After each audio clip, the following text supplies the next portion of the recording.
Hindi ko lang, ma'am, trabaho ba ng presidente ang sirain ang ebidensya ng ano? Hindi yan trabaho ng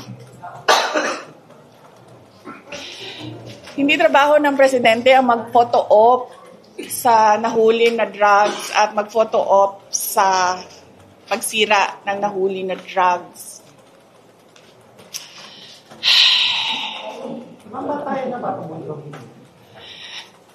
Frustration lang.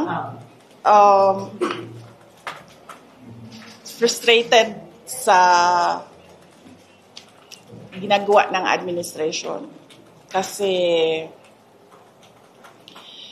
hindi ito yung maganda sa papel, maganda sa picture, hindi ganun eh. Dapat paniguraduhin mo na gumaganda yung buhay ng bawat Pilipino.